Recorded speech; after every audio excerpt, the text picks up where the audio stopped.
cuerpo pornográfico es el cuerpo de nuestro presente, es el cuerpo que se vende. El cuerpo que se vende a través de la exposición de imágenes, y eso significa, es como ser el cuerpo burdel. El cuerpo burdel. ¿Qué es el cuerpo burdel? El cuerpo que camina como un burdel. El cuerpo que lo tiras en cualquier baño.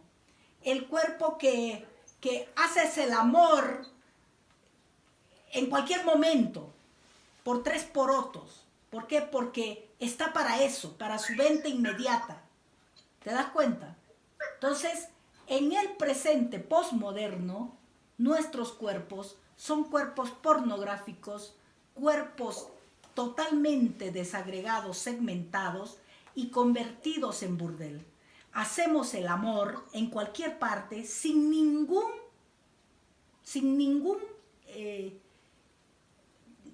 sentimiento, o sea, podemos tirar ahorita, mañana, en cualquier parte, total, no, nos sacudimos y nos vamos, chao, ¿no es cierto? O sea, hemos tenido, la posmodernidad tiene esa capacidad de vaciarte de ti mismo al punto que no sientas nada, listo. ¿Pero está mal? No, no estoy diciendo si está mal. No estoy diciendo si está mal o bien, no estoy aquí para hacer juicios judeocristianos, simplemente estoy comentando cómo ocurre actualmente el tema del cuerpo. Ahí lo voy a dejar para que podamos conversar un poco.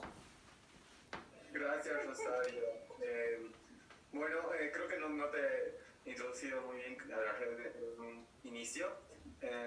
Tenemos ya 2 añitos como la red de hombres gays y bisexuales positivos.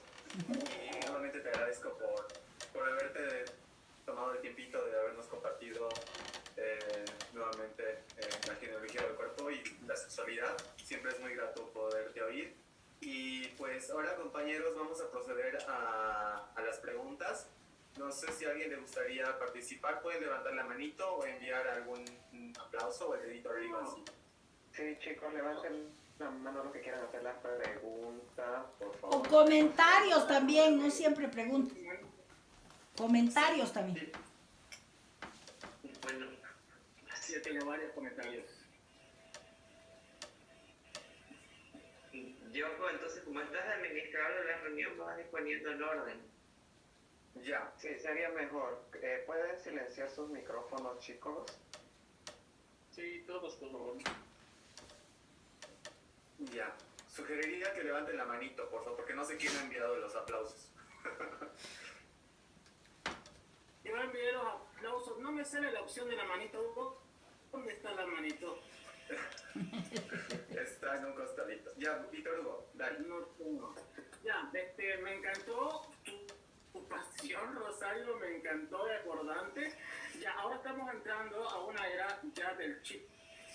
Somos cyber, pero estamos entrando a la era del chip. Ya, y es muy similar a lo que pasó antes.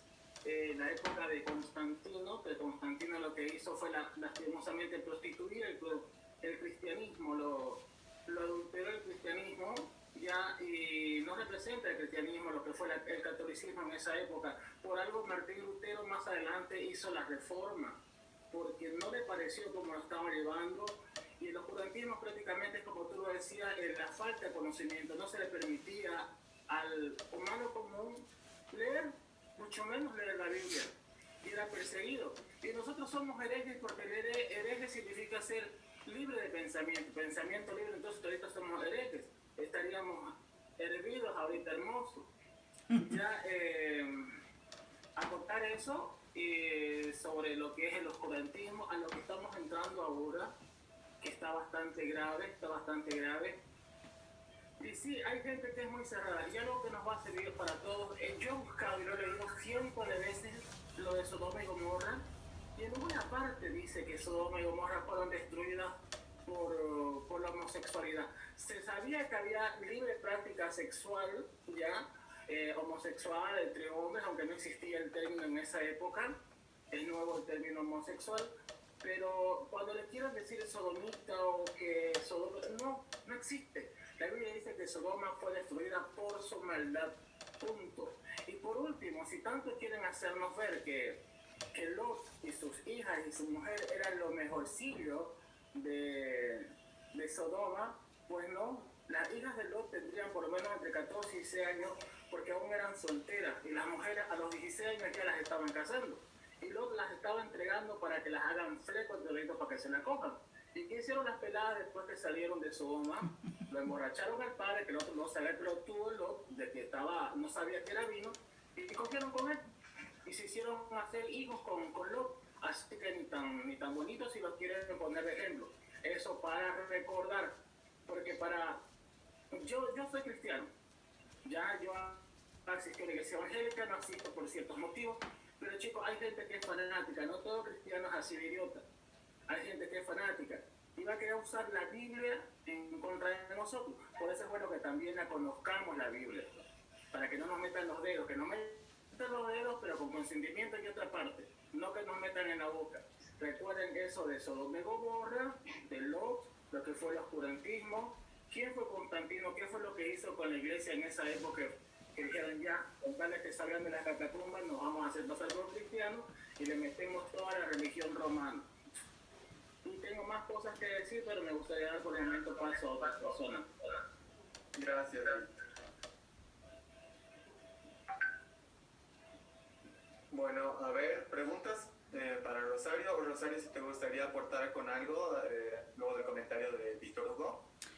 Lo que ha dicho Víctor, Está en silencio, Rosario. lo que ha dicho Víctor Hugo es correcto, es correcto. Lo que convendría acá es hacer en algún momento otra charla sobre las religiones, porque las religiones son de dos tipos. Hay religiones universales y religiones individuales. Individuales, universales y religiones colectivas. Entonces, el tema de las religiones es muy importante para nosotros porque cada persona tiene derecho a vivir su espiritualidad como quiera, no necesariamente bajo la religión universal cristiana o musulmana o protestante, que son parte de las religiones universales. Puedes vivirla también como parte de religiones colectivas, como por ejemplo la yoruba, como por ejemplo la andina, como por ejemplo la amazónica, en fin, todas las culturas han tenido dioses y por lo tanto todas las culturas han tenido formas de vivir la espiritualidad de la gente. Y yo creo que es muy importante conocer eso. Gracias. La época victoriana, otra cosa que me gustaría aportar es la palabra tan popularmente conocida como fuck, ya proviene de fornication under consent of the king, que como decía Rosario nos contaba, que tenía que ser con la esposa, a oscuras, el hombre encima, pero si el hombre y tenía plata, ya era noble, quería coger con una sirvienta, con una que no era su esposa, tenía que pedir el consentimiento del rey y este le entregaba una carta por la cual le permitía y no iba a ser de ahí fornication under consent of the king, de ahí viene la palabra fuck. Gracias, Víctor. Gracias. Querido Linder, ¿tienes la palabra? Bueno, hola. Hola Rosario, yo soy Linder, no sé si me conoces, soy de Tarija. ¿Cómo está, Estoy Linda? en Tarija. Bien. Bueno, yo me he anotado muchas cosas y es mucha información muy valiosa que muchas veces no manejamos, ¿no? Porque esto aparte nos sirve para responder a muchas situaciones a las que nos presentamos con los fundamentalistas religiosos. Yo solamente quiero comentar lo siguiente. Tienes razón al decir que los pastores de las iglesias, muchos en su mayoría, siguen viviendo en el oscurantismo. Por ejemplo, yo he pasado por 3 procesos de reconversión, podría decirse, de cambiar mi forma de ser dentro de estos procesos de conversión o reconversión que hacen, ¿no? Pero nunca pasó nada, ¿no? Mientras ellos pretendían cambiar mi identidad o mi orientación sexual, yo alguna vez lo dije en forma brusca, pero bueno, es lo real. Mientras ellos intentaban, los pastores intentaban y todo, ¿no? Había otros que que se encargaban de recordarme, y personas de la misma iglesia, ¿no? Se encargaban de hacer vivir mi sexualidad como yo la quería vivir, ¿no? Entonces, o sea, era una confusión, ¿no? El hijo, el sobrino del pastor y huevadas, ¿no? Esas cosas, ¿no? Sobre la última pregunta que tú nos hacías, ¿qué tipo de presente y futuro queremos como LGBT? Y al escucharte al final que estamos en una era de cyborgs y que se viene esto, ¿no? Entonces, nuestra lucha, estaba pensando, ¿no? Nuestra lucha de disfrutar de nuestros cuerpos, de ser libres en ese sentido, y que nadie nos juzgue, nos señale, nos atropelle, nos discrimine. Entonces, esa lucha hasta ahora que estamos viviendo, y se viene esta era de cyborg, de tecnología, donde no va a haber contacto, yo me pregunto ahora, ¿no? ¿Dónde queda? ¿Cómo va a ser ahora, digamos? Entonces, tanta lucha, tanta pelea, tanta muerte, y ahora el contacto ya no va a existir. ¿Qué va a pasar? O sea, yo me voy con esa duda, no sé si alguien me va a responder, ¿no? Pero creo que todos deberíamos preguntarnos ahí, ¿no? ¿Qué va a pasar ahora, digamos? Si nos dejamos llevar con esta nueva era que nos facilita muchas cosas, pero nos está quitando muchísimas más cosas a nosotros, ¿no? Ahí se va a venir, o se viene, o ya está la deshumanización de nosotros también. Gracias por toda la información, Rosario. A ustedes, pues. Y voy a acotar una cosita. En el siglo XIII, quienes más incentivaron la homosexualidad fueron los curas. ¿Por qué? Porque ellos, en su lucha contra el pecado de la carne, en el siglo XIII mandaron construir los conventos y mandaron construir los, ¿qué se llaman estos? Donde estaban los monjes, los monasterios. Los conventos y los monasterios para pelear contra el pecado de la carne.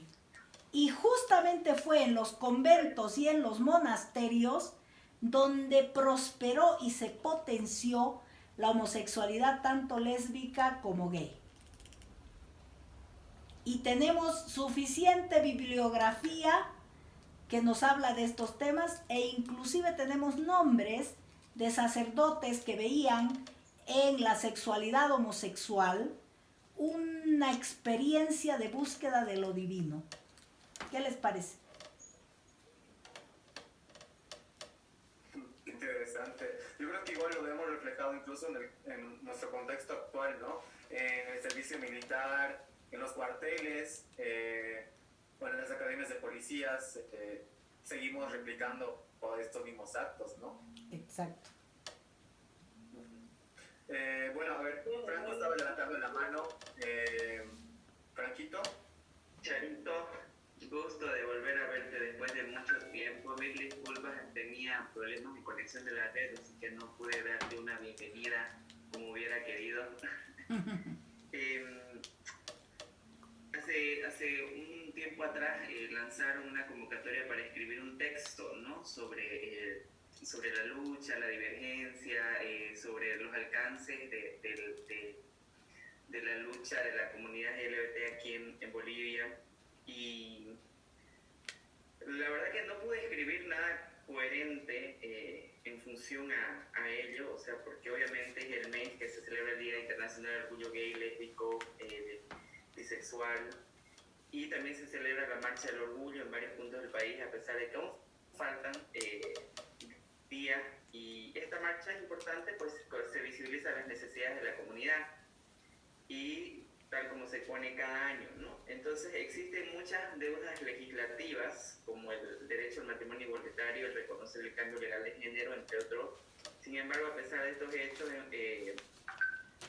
se celebra en este mes, y yo me ponía en el contexto de querer escribir algo, y no pude escribir algo desde mi posición como bisexual, porque tal como lo dijo Linder, hemos deshumanizado nuestra comunidad, ¿no? Nos hemos ido a algunos extremos. Para mí, yo lo pienso así, ¿no? Para otros quizás sea normal. Y yo me remonto a la época, que no tengo claro qué época es, pero la época del suplicio. La Edad Media. No sé si es la época de la monarquía o la época... La Edad Media. De la Edad Media, correcto. Entonces de ahí viene la culpa, ¿no? De ahí viene la culpa, de ahí cargamos el la culpa, porque si bien puede ser que me equivoque en el contexto, en ese entonces se sacaba al culpable en una carroza y se le exponía frente al público y le tiraban tomate, lo golpeaban, lo azotaban o lo mataban frente a la comunidad para que sea expuesto su pecado, su error. De ahí es que venimos cargando en parte la culpa por nuestra sexualidad. Quisiera que me puedas ampliar un poquito ese tema, esa partecita. El que trabaja ese diagrama de poder, porque son 3 los diagramas de poder. Uno es el diagrama de poder del suplicio, que va desde el siglo XII desde el siglo VI hasta el siglo XII, el diagrama del castigo del siglo XII al siglo XIV y el diagrama disciplinario que es propio de la modernidad. Es Michel Foucault en su libro Vigilar y Castigar. Entonces, si quieren ampliar esta información, ¿no?, de la pregunta que ha hecho el compañero, el libro se llama Vigilar y Castigar y es de Michel Foucault.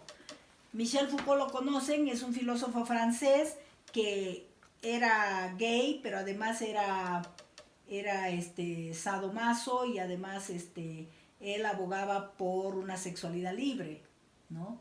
Era un erudito, Michel Foucault.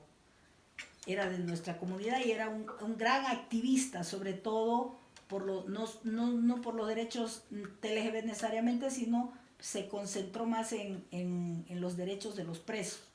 Entonces, ¿qué dice Foucault en su diagrama del suplicio? Es un diagrama de poder. ¿Por qué? Porque hay una triada: saber, poder, poder, sujeto. Ese es el diagrama de Foucault. ¿Cómo se ejerce el poder? Se ejerce en estas 3 aristas. Hay un saber que condensa las verdades de la época. Esas verdades se imponen a través de formas de poder, y esas formas de poder que imponen esos saberes construyen un tipo de sujeto. En el caso del suplicio, el poder era un poder monárquico, era el poder del rey. En aquella época se vivía la monarquía absoluta además, ¿no?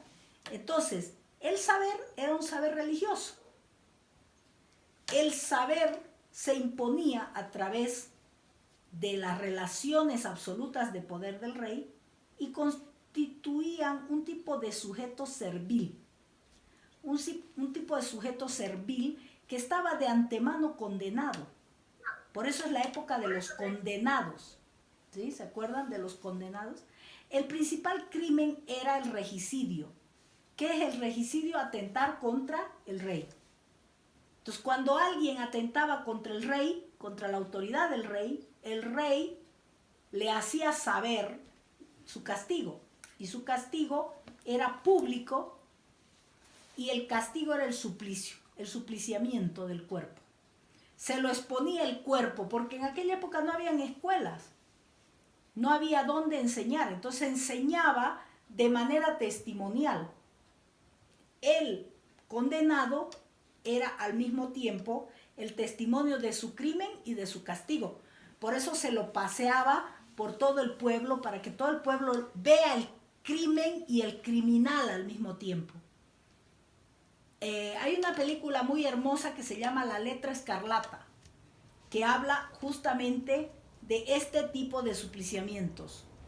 Y lo que se hacía era justamente matar 1000 veces al condenado. El suplicio es la muerte diferida en el tiempo.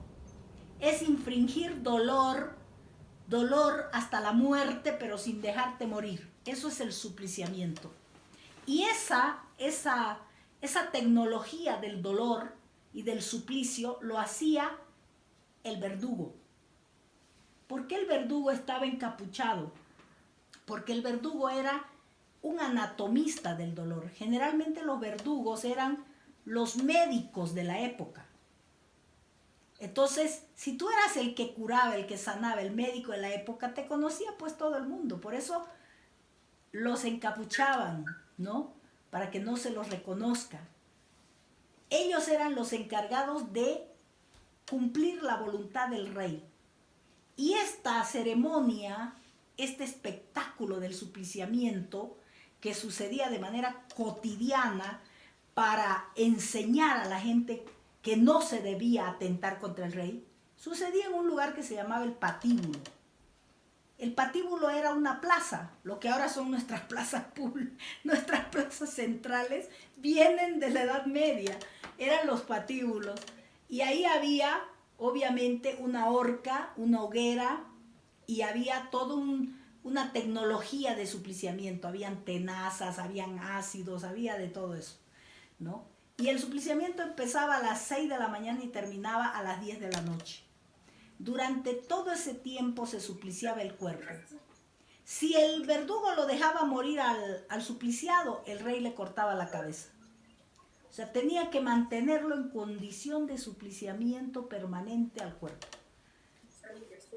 ¿Qué hacía la gente? La gente veía cotidianamente los suplicios. Permanecía, como dice Foucault, en servidumbre de patíbulo. Es decir, aterrada, mirando lo que le iba a pasar si osaba hacer algo similar. Pero como el ejercicio del poder no es de una vez y para siempre, la gente se da cuenta, de que los crímenes del rey eran atroces y eran 1000 veces más grandes que el cometido por el condenado. Y cuando eso ocurre, el pueblo decide decapitar al rey y surge la Revolución Francesa. Gracias, Charito. Y ese suplicio cambia de forma con el tiempo, ¿no? Va cambiando y llega hasta nuestra época en forma de estigma, de discriminación, de violencia. Correcto, llega a nuestras tierras con la colonia. Quienes traen el suplicio a estas tierras son los conquistadores. Aquí hemos tenido supliciamientos. ¿Se acuerdan de Tupac Katari? Ese es un supliciamiento, ¿no? Trajeron esa tecnología del castigo y del suplicio, la colonia trajo. Y obviamente la trajo con la religión judeocristiana, la culpabilización del cuerpo y todo lo que ya conocemos. Quizás sería igual interesante en otro momento hablar de la genealogía del cuerpo en nuestras culturas, que no es la misma de Occidente, ojo, ¿no? La que hemos visto es la genealogía del cuerpo en Occidente. Pero acá en estas tierras nosotros también hemos tenido una genealogía del cuerpo en nuestras culturas. Gracias Rosario. Vamos a pasar con las últimas dos intervenciones, que es primero Luis, después sigue Fabri. Tenemos de hecho 15 minutos antes de que termine esta sesión, así que Luisito, tienes la palabra. Buenas noches, doctora Rosario. Mi nombre es Luis Alberto, soy representante departamental de la red HGB. Mire, hay tantas cosas que me encantaron de la exposición que tuvo, y lo que más me llamó la atención fue esta parte donde usted dijo que todas las personas somos protésicas. Me gustaría saber un poquito más y me lo explique. Bueno, a lo que yo entendí, que hay personas que se hacen operaciones de los pómulos, de las nalgas, de las ubres, de las narices, de todo. Mi pregunta es, ¿qué podríamos hacer en este aspecto? Obviamente que no podemos hacer nada, pero como usted dijo, es decisión de cada persona, ¿no? Cómo quiere tener su cuerpo, pero me gustaría, como le digo, que me explique un poquito más esto que decía de que todas las personas somos protésicas. Con el humanismo y con la modernidad surge la autodeterminación del individuo. Aparece la figura del individuo, y este individuo es un individuo libre, es un individuo que se autodetermina y por lo tanto decide su destino, decide lo que quiere ser, decide sobre su cuerpo, en fin, ¿no? Entonces, parte de esas decisiones tienen que ver con la manera como vivimos nuestro cuerpo. Y esa manera parece ser una manera protésica. ¿Por qué? Porque también estamos asistiendo al surgimiento de la tecnología, ¿no? Con la Revolución Francesa, en la segunda modernidad está la revolución industrial y la revolución tecnológica. Entonces, estos nuevos elementos, estos nuevos inventos, este nuevo desarrollo técnico y tecnológico va a contribuir a modificar el cuerpo. Y esa modificación viene de la mano de piezas muertas en lo que hasta este momento de la modernidad era el cuerpo vivo. El cuerpo siempre ha sido un cuerpo vivo a lo largo de la historia. Es recién en la modernidad que vemos incorporar a lo vivo lo muerto, porque una prótesis es algo muerta, es algo muerto. La silicona es algo muerto, es una sustancia que es extraña al cuerpo vivo, ¿no? Entonces, la computadora, que es la prótesis de nuestro cerebro, ¿qué es una prótesis? Una prótesis es una extensión mecánica, tecnológica de nosotros mismos. ¿Te das cuenta? La prótesis es eso. Si yo me rompo la mano, voy a tener una prótesis, otra mano mecánica metida al muñón. ¿Te das cuenta? Es lo que les pasa a los tuquitos, ¿no? O si me quedo ciega, voy a tener una prótesis, es decir, una tecnología artificial de ojos que me van a poner para que yo pueda ver. ¿Te das cuenta? Eso es la prótesis. La computadora es una prótesis de nuestra cabeza, porque ahora ya no podemos hacer nada sin la computadora. Somos inútiles sin la computadora. O la calculadora es una prótesis de nuestra memoria. Si yo te digo cuánto es 328 menos 280, no sabes. ¿Te das cuenta? Vas a querer la calculadora. La calculadora es una prótesis de tu memoria. Si yo te digo cuál es el teléfono del Jonathan, ya no sabes. Ya no sabes. Vas a ir a tu celular a buscar cuál es el teléfono de Jonathan. Porque tu teléfono se ha vuelto una prótesis de tu memoria. ¿Te das cuenta? ¿Se entiende? Entonces, somos un ser humano protésico, que cada vez necesitamos más tecnología para poder ser. Ahora ya no podemos hacer ni el amor si no hay el aparatito, el internet.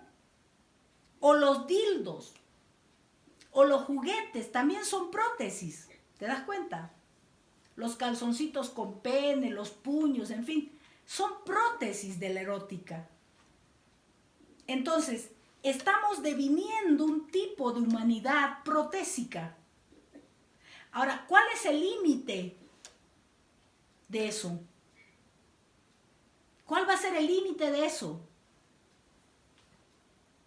Seguramente una inteligencia artificial que nos supere, donde todo el cuerpo sea muerto, ya no partes vivas y partes muertas, sino todo el muerto. Ejemplo, el robot. El robot es una inteligencia muerta, toda ella. No tiene nada vivo. Quizás el futuro será el futuro de la máquina. ¿Se entendió? Gracias, Rosario. Sí, perfecto. Sí, doctora, muchas gracias. Ok. Ya, Fabri, te toca la intervención. Y por si se nos acaba el tiempo, hoy a las 11, Rosario, se estrena el ciclo de cine LGBT en Avia Yala Televisión, ¿cierto? Sí, correcto. Hoy pasamos la película. 11 de la noche. Sí, Call Me By Your Name, ¿no ves? correcto. Pero es para los que tienen cable, eso, por favor. No, salimos en señal abierta. No me sale en mi tele, doctora. Ah, muy mal. ¿Qué pasa con esa tele? ¿Qué canal es? 74 y 41. Y para Santa Cruz, ¿En televisión abierta? Santa Cruz, no sé. Donde sale el Enrique Salazar. Ay, En el canal 7. Esos somos nosotros. Él sale con nosotros. Ah, ya. Ok, lo vamos a buscar. Fabri, eso es para el after. Fabri, tienes tú las palabras para dar la última intervención, así que aprovecha tus minutos. Tu minuto de fama. Aquí ya te lo dije. Bueno, buenas noches, doctora. Hasta donde he estado, que ha sido hasta el renacentismo, me ha parecido muy hermosa la presentación y todo lo que usted nos ha expuesto de cómo hemos sido, todos cómo se ha ido formando en realidad la ideología que sigue persistiendo algunas cosas hasta nuestra época. Y tendría una duda que sería que en qué época se impuso los roles de género que continúan nuestras épocas. El género nace en el siglo XX, en la modernidad. Es una categoría moderna, es una categoría que aparece de la mano del feminismo, que es otra categoría moderna, que tiene que ver con la lucha por la emancipación de las mujeres, la lucha política de las mujeres. El feminismo es la lucha política de las mujeres. Y para que existan mujeres y hombres, necesariamente se tiene que crear el concepto de género. Porque si partimos del supuesto de que el sexo es natural, entonces civilizatoriamente tiene que haber algo que nos diferencie de los animales. Los animales también tienen sexo. ¿Cuál fue la categoría para diferenciar la animalidad de la humanidad? Fue el género. Las plantas y los animales tienen sexo. Las plantas y los animales no tienen género. El género es la categoría creada para diferenciar la naturaleza y la humanidad de la civilidad, es decir, de la humanidad. Devenimos humanos porque tenemos género. Pero fíjense ustedes, es una construcción. Y cuando digo construcción, digo es un invento. Es un invento. El género es un invento. No es natural. Como no lo es el sexo tampoco. Y como no lo es la sexualidad. Sin embargo, para las feministas, sexo, género y sexualidad son naturales. Por eso es que para las feministas nosotros no existimos. Porque si nosotros aceptamos eso que ellas dicen, desaparece la compañera trans. Todos los trans desaparecen, las y los trans. Desaparecen los bi. Desaparecen los intersexuados, desaparecen los homos, desaparecemos todos nosotros. Porque evidentemente nosotros no estamos en esa construcción naturalizada. Nosotros hemos construido nuestro propio sexo, género, sexualidad. ¿Cómo la hemos construido? Pateando la naturalización construida por ellos. El sexo, el género y la sexualidad naturales es una construcción de la heteronorma. La heteronorma no existe sin sexo masculino, sexo femenino, género masculino, género femenino. No existe. No hay heterosexualidad si no aceptas eso. Y ninguno de nosotros apoya esa vaina. Nosotros hemos violado eso, hemos violentado esa construcción.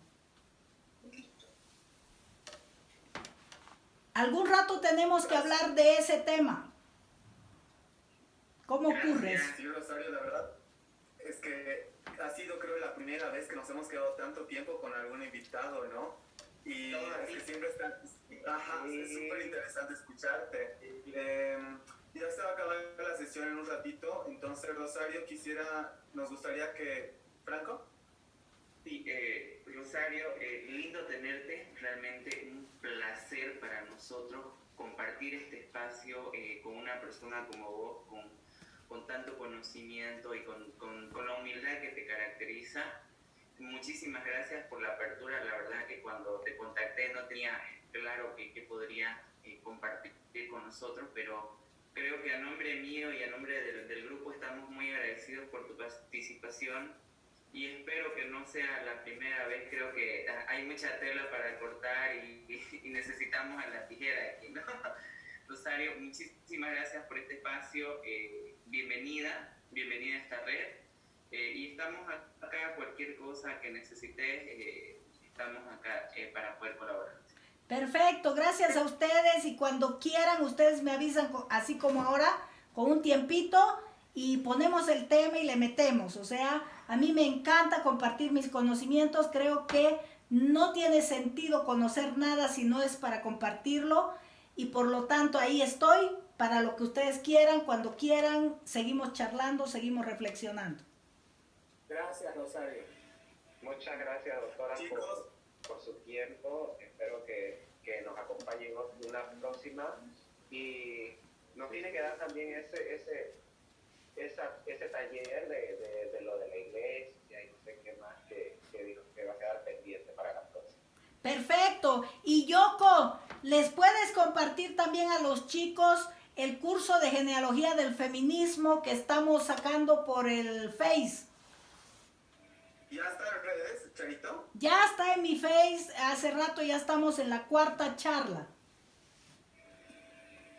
Son pequeñas capsulitas de 15 minutitos sobre la genealogía del feminismo que también nos puede ayudar porque nosotros estamos luchando gracias a que han sido las mujeres las que empezaron su lucha, ¿no?